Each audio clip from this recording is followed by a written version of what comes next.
इस दुनिया में सबसे महफूज जगह माँ की गोद होती है, लेकिन अगर वही गोद कब्र बन जाए। एक 13 साल की बेटी होश में आने के बाद अपनी माँ से कहती है, मुझे मत मारो, मुझे मेरे बाबा के पास छोड़ो। फिर ये सिर्फ जुर्म नहीं होता, फिर इंसानियत दफन होती है। सवाल ये है, एक माँ ने अपने बच्चों को क्यों ख़त्म किया?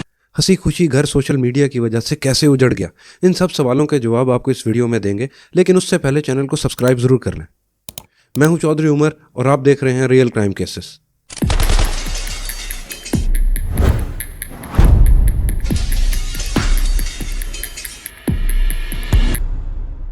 सराय आलमगीर एक आम सा शहर, जहां कहानियां चुपचाप होती हैं। तंग गलियां, पुरानी दीवारें, शाम के बाद हर आवाज़ तेज महसूस होती है। एक छोटा सा घर, ज़्यादा रोशनी नहीं, ज़्यादा आवाज़ भी नहीं। दीवार पर बच्चों की तस्वीरें, मासूम मुस्कुराहटें और ज़मीन पर बिखरे खिलौने जो अब कभी नहीं उठाए जाएंगे। बाप घर से दूर, आज़ाद कश्मीर।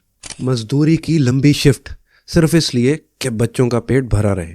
और इस घर में एक माँ और उसके बच्चे। कोई लड़ाई नहीं, कोई झगड़ा नहीं, कोई चीख नहीं, कोई शिकायत नहीं। घर बाहर से बिल्कुल नॉर्मल लगता था। दादी के अल्फाज, बच्चे बहुत प्यार से पले थे। बाप परदेश में था मगर जिम्मेदारी दूर नहीं थी। पैसे वक्त पर आते रहे, फ़ोन कॉल्स रोज़ होती रहीं। बच्चों की आवाज़ फ़ोन के दूसरे सिरे पर हमेशा हंसी बनकर आती थी। सब कुछ ठीक लगता था, बिल्कुल ठीक। लेकिन हर कहानी में एक खामोशी होती है, ऐसी खामोशी जो उस वक्त महसूस नहीं होती, और जब महसूस होती है तो देर हो चुकी होती है। एक दिन, बिल्कुल आम दिन जैसा, सुबह हल्की रोशनी, घर के अंदर हल्की सी हरकत। माँ बच्चों को तैयार करती है, कपड़े, जूते, बच्चों की धीमी बातें।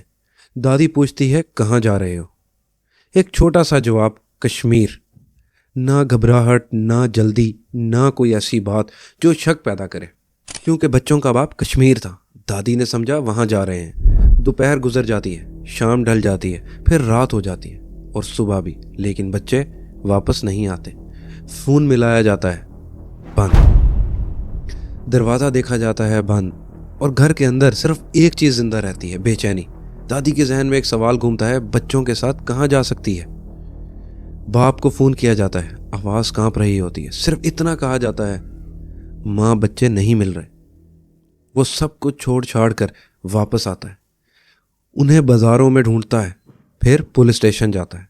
एक सीधी सी एप्लीकेशन, 3 लफ्ज़ लिखे जाते हैं, मिसिंग वाइफ एंड 4 चिल्ड्रन। वक्त रुक जाता है, 22 दिन। हर दिन एक साल जैसा लगता है। हर घड़ी की आवाज़ पर दिल धड़कता है, हर दरवाजे की खैर खैरियत पर उम्मीद लगती है, शायद अभी मिल जाएं। लेकिन कुछ सवालात जवाब देने से इनकार कर देते हैं। इन्वेस्टिगेशन शुरू होती है, आहिस्ता मगर गहरी। डाटा खुलता है, कॉल लॉग्स, मैसेज हिस्ट्री, नाम, नंबर्स, वक्त। कुछ कॉल्स बहुत ज़्यादा रिपीट होती हैं। फिर एक चीज़ सामने आती है, social media, TikTok, likes, comments, private messages. कुछ नंबर घर वालों के लिए नए हैं, अननोन मगर बहुत फेमिलियर। एक शख्स का नाम बार बार सामने आता है, सिर्फ एक ऑनलाइन दोस्त नहीं, सिर्फ एक रैंडम कॉन्टैक्ट नहीं। पुलिस के लिए ये पहला कॉन्क्रीट लीड होता है। और इन सब रिपोर्ट से ये आइडिया हो जाता है कि माँ का किसी के साथ अफेयर चल रहा था। और यहाँ से कहानी अपना रुख बदल लेती है। इन्वेस्टिगेशन रिपोर्ट के मुताबिक वो बताते हैं, एक बच्चे को पहले ही बेच दिया था और 3 बच्चों को ख़त्म कर दिया और दफना दिया। पहले उन्हें नींद की गोलियां दी गईं, फिर उन्हें काटा गया। एक बच्चे को उसी दौरान होश आ जाता है और वो माँ को कहती है कि मुझे मत मारो, मुझे मेरे बाबा के पास छोड़ आओ, मैं उनके पास रह लूँगी। लेकिन माँ को कुछ नज़र नहीं आता और वो उसे भी ख़त्म कर देते हैं। इस सब के पीछे वजह जानकर आप हैरान रह जाएंगे। शख्स के साथ ताल्लुक़ था, वो बच्चों को एक्सेप्ट नहीं कर रहा था। उसने इनकी माँ से कहा, या बच्चों को छोड़ आओ या मार दो, और माँ ने उन्हें ख़त्म कर दिया। जब ये बात बाहर निकलती है तो पूरा शहर शौक में डूब जाता है। गलियों में आवाज़ नहीं, सिर्फ आंखों में पानी। मस्जिद के बाहर लोग खड़े हैं, कोई दुआ नहीं बोलता, कोई सवाल नहीं करता। दादी के अल्फाज होते हैं, वो दिन क़यामत का दिन था। ये सिर्फ लाशें नहीं थी, ये वो उम्मीद थी जो 22 दिन तक जिंदा रखी गई, और अब उसी उम्मीद का जनाजा उठ चुका था। मीडिया चीख उठती है, हेडलाइंस चमकने लगती हैं, हर चैनल एक ही सवाल पूछ रहा है।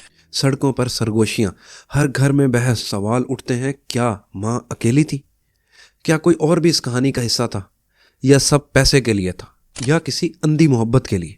पुलिस पर प्रेशर बढ़ता जाता है, हर इंटरव्यू रिकॉर्ड हो जाता है, हर लफ्ज़ तोल कर बोला जाता है। एक गलत जुमला और केस का रुख बदल सकता है। इन्वेस्टिगेशन अब सिर्फ फाइल में नहीं रही, पब्लिक कोर्ट में भी चल रही है। मुलजिम गिरफ्तार होते हैं, हथकड़ियाँ, कानून का पहला कदम, केस कोर्ट में चला जाता है। फाइल नंबर मिलता है तारीख पर तारीख, मगर सच वो अभी भी पूरा नहीं, क्योंकि कुछ सवालात सिर्फ अदालत नहीं पूछती। क्या जो सामने आया वो पूरी कहानी थी? क्या सब कुछ रिकॉर्ड पर आ गया, या कुछ राज हमेशा के लिए फाइल के बाहर ही रहते हैं? कानून अपना काम करता है, मगर इंसाफ हर दफ़ा लफ्ज़ों में बंद हो जाता है। जुर्म सिर्फ कानून नहीं देखता, ये ज़मीर भी देखता है। और जब माँ का ज़मीर मर जाए तो बच्चों का कसूर सिर्फ ये रह जाता है कि वो भरोसा करते हैं इंसाफ का फैसला अदालत करेगी, मगर सवाल तुम्हें खुद से पूछना होगा। इस कहानी का कानूनी अंजाम जो भी हो, लेकिन कुछ फैसले ज़मीर कभी माफ़ नहीं करता। इस केस की आज तक की डिटेल सब आपके सामने है कि कैसे एक शादीशुदा घर सोशल मीडिया, टिकटॉक और फ़ोन की वजह से ख़राब हुआ। एक शोहर जो बाहर कमाने गया, अपने बच्चों और बीवी की हर खुशी उसे अजीज़ थी, और एंड पे उसे क्या मिला? अब वो घर में अकेला रह गया है, उसकी दुनिया उजड़ गई है। मैं हूं चौधरी उमर, ये था सराय आलमगीर का रियल क्राइम केस। मज़ीद इस केस की अपडेट के लिए चैनल को सब्सक्राइब कर लें, वीडियो को शेयर करें और कमेंट में अपनी राय ज़रूर दीजिएगा। मिलते हैं नेक्स्ट थ्रिलिंग एपिसोड में। खुदा हाफिज़।